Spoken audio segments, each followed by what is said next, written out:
Assalamu alaikum. Welcome to Muhammadi Official. Bismillahir Rahmanir Rahim. Do you know that Allah subhanahu wa ta'ala has blessed you with a golden opportunity? At this moment, you have a key that, if you use it correctly, can increase the weight of your deeds as much as you desire.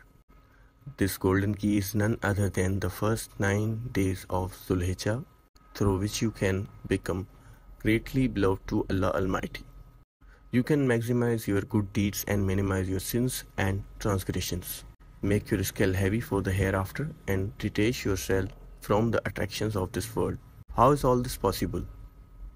None other but only by performing as many righteous deeds as possible, those that are most beloved to Allah subhanahu wa ta'ala.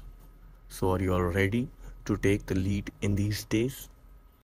By following the right path, we will become a beloved one of Almighty Allah.